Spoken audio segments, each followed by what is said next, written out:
Gracias, Señor. Bendito y alabado sea el nombre del Señor para siempre. Damos gracias al Señor por el gozo que nos da, por tocar nuestras emociones al alabar el nombre del Señor. Damos gloria a Dios por esto. Eh, durante la semana mientras preparaba el sermón, eh, tratar de terminar con la epístola del apóstol Pablo a los Colosenses. Ya llevamos 3 domingos, pero hermanos, es imposible. Hay tanta riqueza, hay tanto que decir, hay tanto que desmenuzar en Colosenses, hermanos, que nos vamos a seguir quedando a acampar acá. Vamos a seguir compartiendo con nuestros hermanos de Colosas. ¿Ya?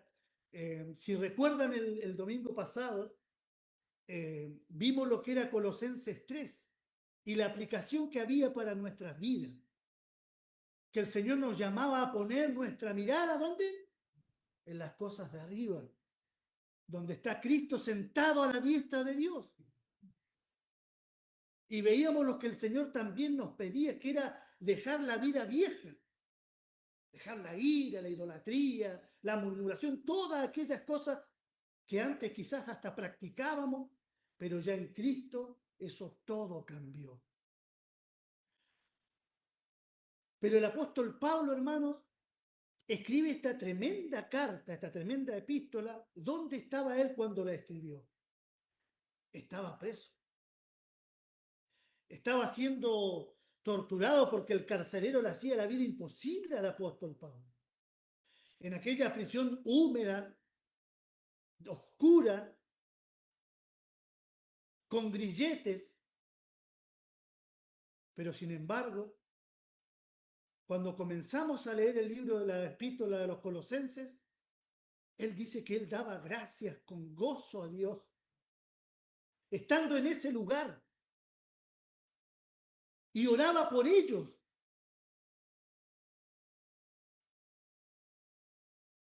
A veces, hermanos, nuestras circunstancias son tan ínfimas comparadas con la que vivieron estos siervos del Señor en la iglesia primitiva, que nos llama a reflexionar, que nos llama a recapacitar y pensar, decir, ¿realmente yo le doy de mi vida lo que el Señor se merece? ¿De mi tiempo lo que el Señor se merece de mí? Es un llamado a reflexionar acerca de esto. Y lo hacemos cuando nos introducimos a la palabra del Señor. Pero veamos, hermanos, quiénes eran los colosenses. Colosenses 1.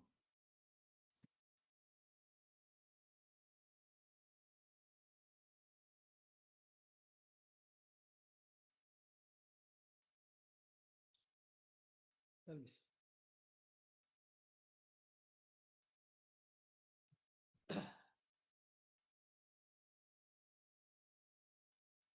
Pablo, apóstol de Jesucristo por la voluntad de Dios, y el hermano Timoteo, a los santos y fieles hermanos en Cristo que están en Colosas. Gracia y paz sean a vosotros de nuestro Señor, de nuestro Padre y del Señor Jesucristo. Y empieza orando. Siempre orando por vosotros, damos gracias a Dios, Padre de nuestro Señor Jesucristo, habiendo oído de vuestra fe. Noten el orden, hermano, de las cosas de las cuales se enteró Pablo acerca de los colosenses. Primero, habiendo oído de vuestra fe en Cristo Jesús y del amor que tenéis a todos los santos a causa de la esperanza, ya van tres, que está guardada en los cielos, de la cual habéis oído por la palabra verdadera del Evangelio, que ha llegado a vosotros, así como a todo el mundo, y lleva fruto, 4, y crece, 5, desde el día en que oísteis y conocisteis la gracia de Dios en verdad. Hermanos, esto es exactamente lo que dice Efesios 1:13. Desde el día en que nosotros creímos, recibimos ¿qué cosas? de parte del Señor. Esto es por gracia. ¿Qué cosas recibimos? La fe, el amor, la esperanza, el fruto y el crecimiento en Cristo. ¿Se acuerda que lo vimos el domingo pasado? Ese día ya somos salvos, estamos sellados, tenemos victoria completa, tenemos perdón completo, salvación completa, no nos hace falta nada. Y entonces comenzamos ese camino de santificación, donde se debe manifestar el fruto del Espíritu con 9 ramificaciones, que también ya lo vimos, ¿se acuerdan? Entonces,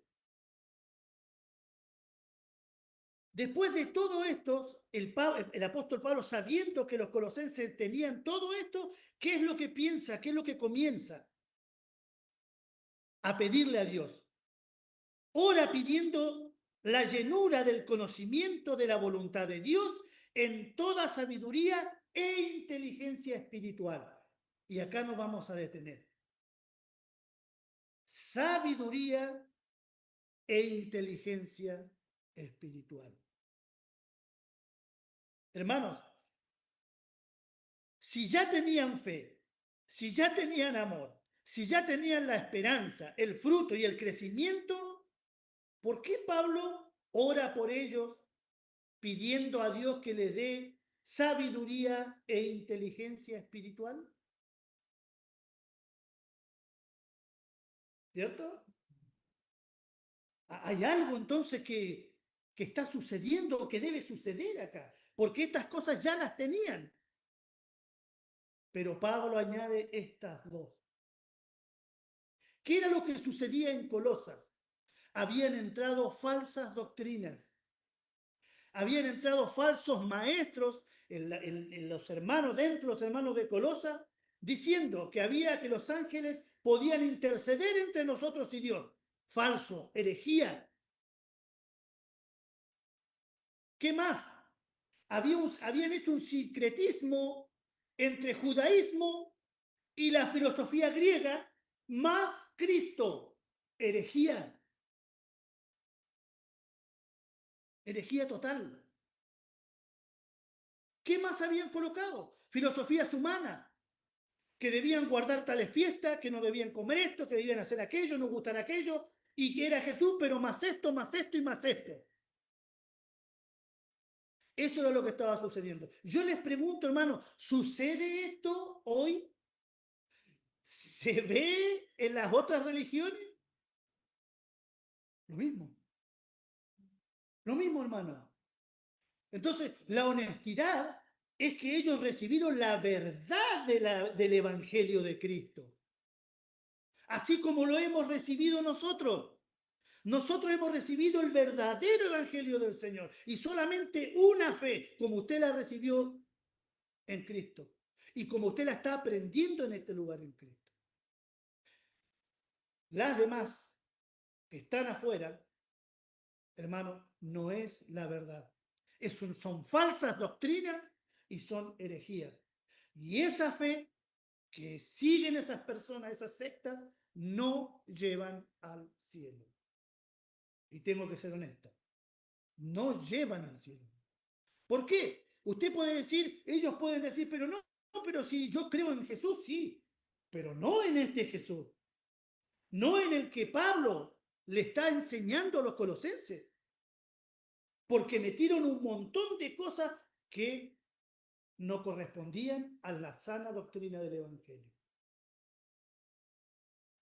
Entonces ahora podemos ir entendiendo de a poquito por qué Pablo le estaba pidiendo a Dios que le diese sabiduría a los colosenses e inteligencia espiritual. Amén. La sabiduría, la inteligencia espiritual, es una comprensión profunda de los misterios de Dios, revelada a través del Espíritu Santo. ¿Quién lo revela? El Espíritu Santo. El Espíritu Santo, que va más allá de la sabiduría humana o el razonamiento. Es decir, sabiduría humana más razonamiento humano no tiene nada que ver con esto. Nada. Y es lo que sucedía en Colosas. Es lo que sucedía en Colosas, hermano. Mire,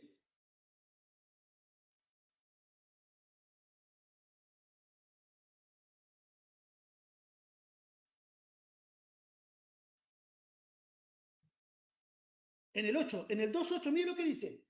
Mirad que nadie os engañe. ¿Por qué le dice mirar que nadie os engañe? Porque era lo que estaba pasando en Colosas. Por medio de filosofías y huecas sutilezas, según las tradiciones de los hombres, conforme a los rudimentos del mundo y no según Cristo. Porque en él habita corporalmente toda la plenitud de la deidad y vosotros estáis completos en él, que es la cabeza de todo principado y potestad. No le hacía falta más nada a los colosenses y a nosotros tampoco. Pero ¿qué es lo que sí les hacía falta a los colosenses? Lo que hemos acabado de leer. Y por lo cual Pablo estaba orando, hermano. No es cualquier cosa. ¿Ya? No es cualquier cosa.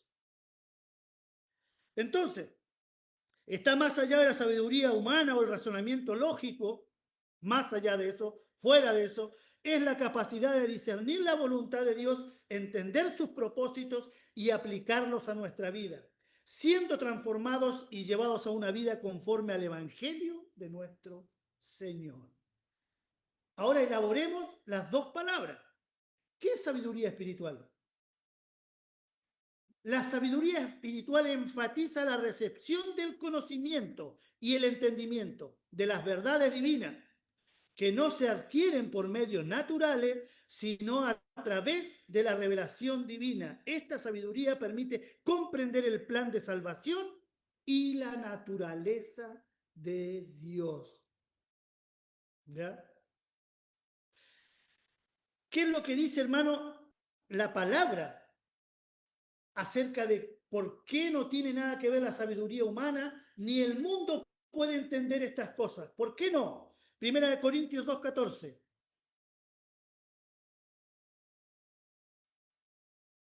Pero el hombre natural no percibe. O sea, el hombre del mundo que no tiene el Espíritu Santo, que no tiene al Señor morando en su corazón, no percibe las cosas que son del Espíritu de Dios, porque para él son.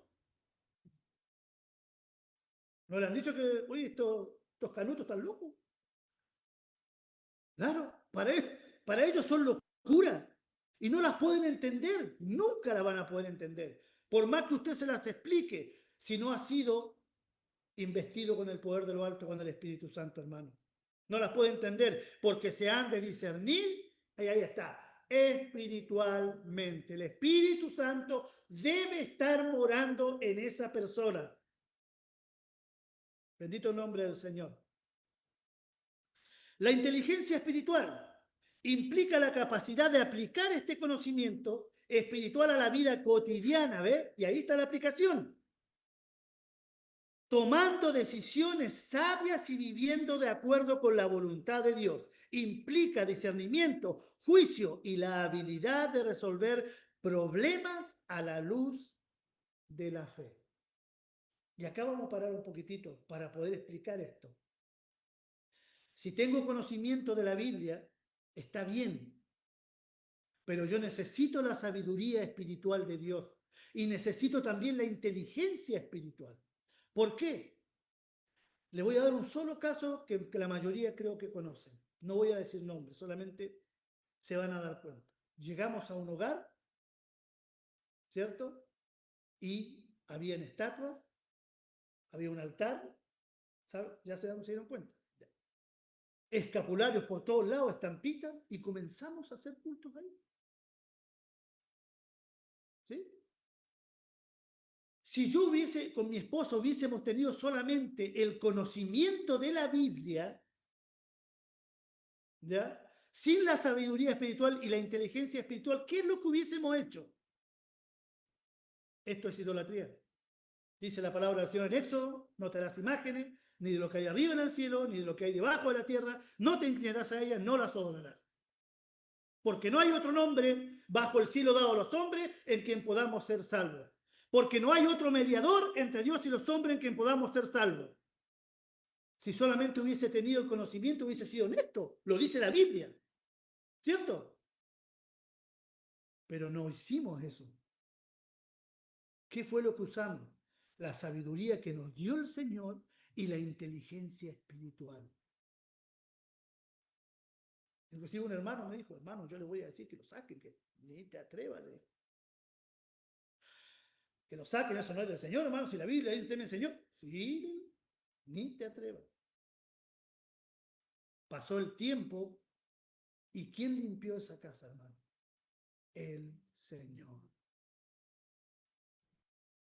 El Espíritu Santo. Él es el que debe gobernar la iglesia, amado. Por eso los cristianos, los hijos de Dios, no tenemos excusa. No porque no, mi hijo no porque mi esposa acá, no porque, y no podemos resolver, no tenemos excusa, tenemos el Espíritu Santo en nuestra vida, tenemos los consejos de Dios, tenemos las herramientas, hermanos, tremendas para poder, a la luz del Espíritu, a la luz de la fe, poder resolver cualquier situación y circunstancia que estemos viviendo. No hay excusa. Lo dice la palabra, hermano. Ahora, si Pablo le estaba pidiendo a Dios que les diera eso, entonces ellos no lo tenían. ¿Qué debiéramos hacer nosotros, hermanos? ¿Mm? Si Pablo oraba por ellos y nosotros tenemos la Biblia completa, ¿qué deberíamos hacer nosotros? Santiago 1, del 5 al 8.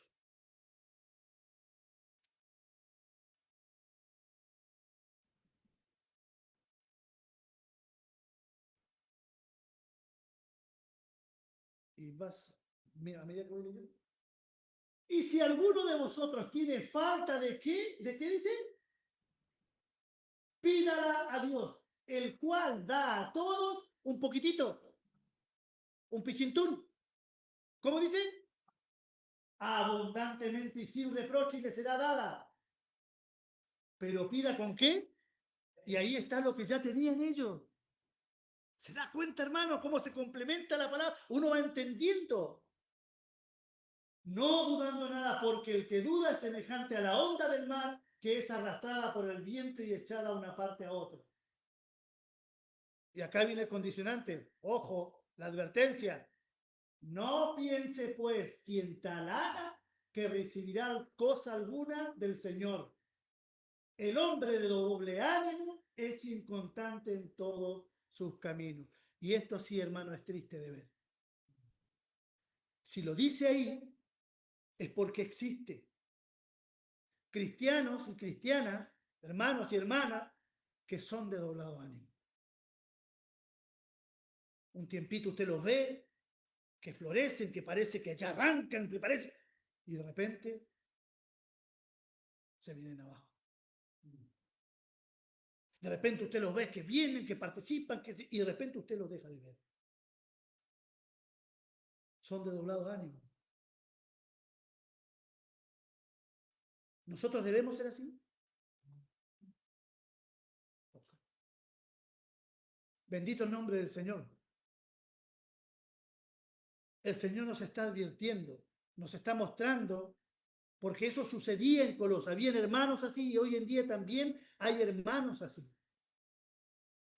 Debemos preocuparnos y pedirle al Señor, hermana, pedirle al Señor que nos dé sabiduría e inteligencia espiritual. Ahora, si vamos a orar y a pedirle al Señor esto, no es que Dios va a agarrar y le va a meter un chip con toda la Biblia completa en su cabeza, no.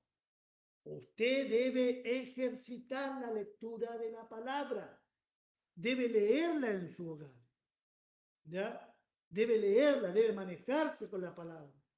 Debe no solamente escucharla acá y aprenderla acá, que está bien, porque Dios manda eso, Dios constituyó la iglesia.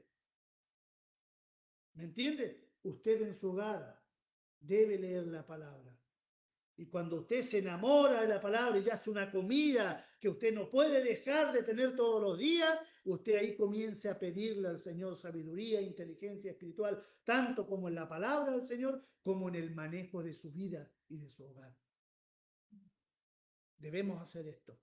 Si lo aplicamos, lo que vamos a ver, hermano, va a ser bendición. ¿Ya? Va a ser bendición.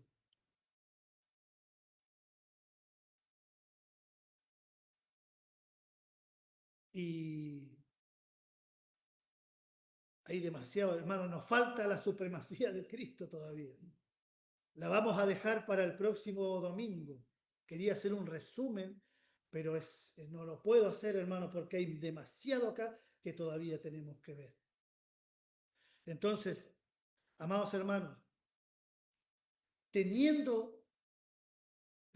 a Dios y que Él nos dé sabiduría espiritual, que Él nos dé inteligencia espiritual, hermanos, ¿con qué se va a complementar esto? ¿En qué nos va a ayudar?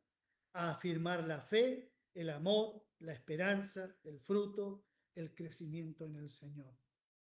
¿Y saben por qué es tan inminente que sepa esto? Dice la palabra del Señor, amados hermanos, muestra la palabra del Señor de que habían hombres que tenían poca fe, los mismos apóstoles, estaban pegados al Señor, sin embargo les dijo el Señor, ¿es a causa de su poca fe? Entonces, hagamos la pregunta, ¿nos puede faltar fe a nosotros?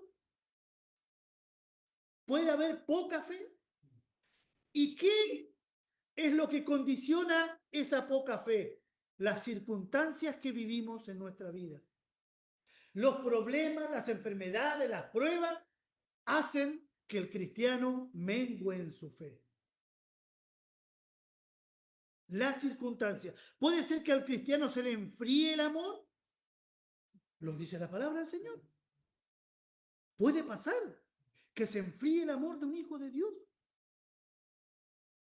Puede pasar de que tenga poca esperanza, que ya...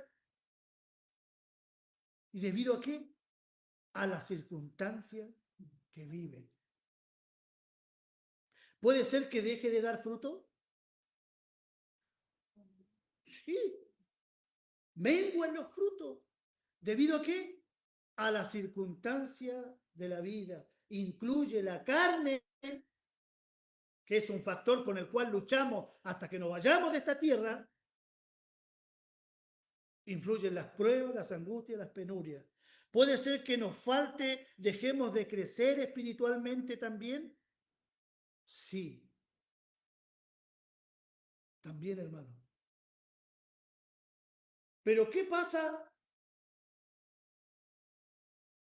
si yo empiezo a estudiar la palabra de Dios, a que sea mi alimento diario, y mientras lo hago, oro y le pido al Señor que me dé sabiduría e inteligencia espiritual?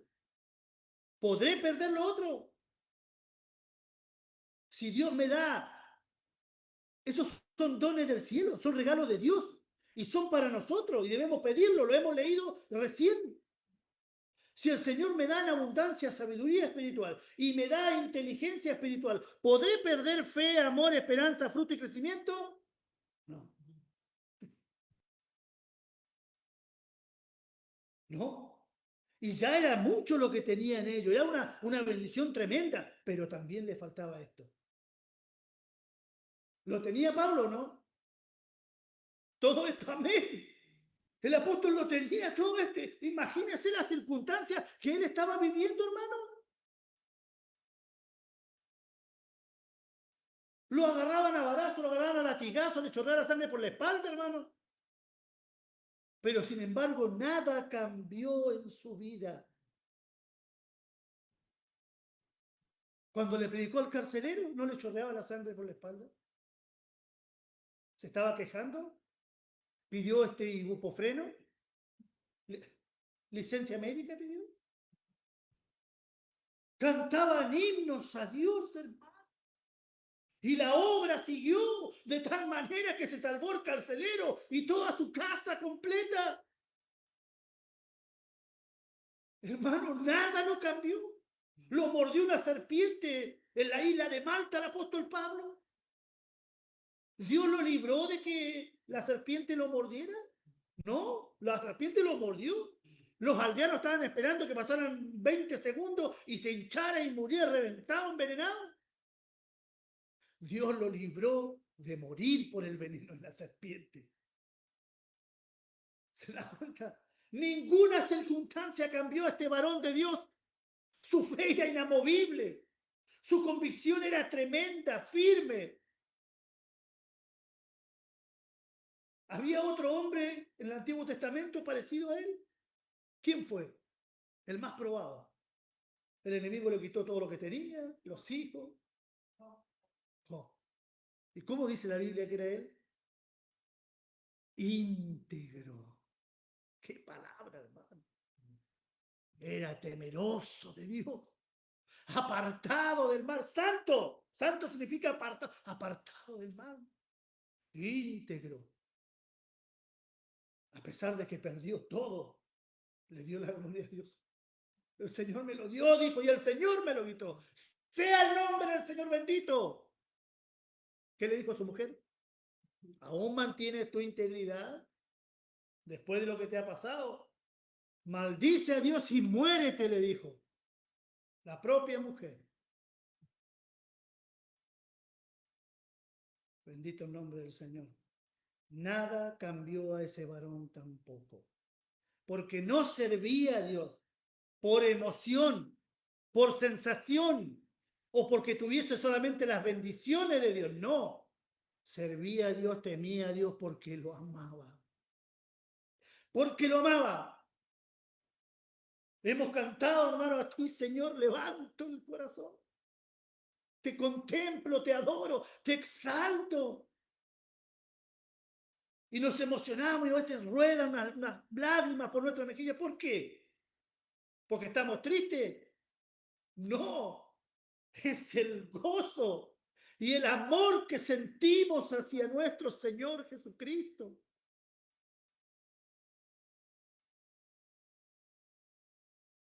Bendito sea el nombre del Señor. Hermano, damos gracias al Señor por esta palabra, que es de Él, que es rica, hermano, viva, exquisita. Y el próximo domingo no se lo pierda porque vamos a ver la supremacía de Cristo.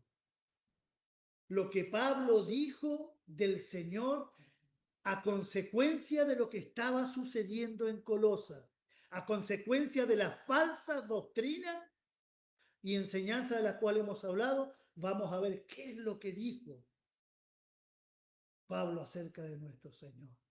Amén. Inclinen su rostro. Padre bendito, te damos gracias, Señor. Hermosa tu palabra. Cuántas cosas, Señor, nos has dado. Cuántas cosas son nuestras, como dice tu palabra, que en ti tenemos mejores promesas, Señor. Y a veces están ahí en la mesa. A veces están en la mesa, Señor, y no las tomamos. Y las circunstancias que vivimos en nuestra vida, Señor, nos ciegan, no nos permiten ver las que están ahí para nosotros, Señor. Danos esa sabiduría espiritual, Señor. Danos esa inteligencia espiritual. Oramos por ella. Te rogamos por ella. Te pedimos por ella porque tu palabra dice que tú la das abundantemente y sin reproche. Y no dudamos, Señor, si creemos de todo corazón, Señor, que tú nos vas a dar esto a todos nosotros. Porque esto nos va a ayudar, Señor, no solamente al conocimiento de tu palabra, a la aplicación de tu palabra en nuestras vidas, sino a resolver los problemas donde nos rodeamos en el trabajo, en el hogar, con la esposa, con los hijos, en la familia, Señor. Una herramienta tremenda. Te pedimos por ella, Señor. Y te damos gracias, Señor, por ese amor bendito del cielo que ha sido derramado en nuestros corazones. Amén. Amén. Gloria a Dios.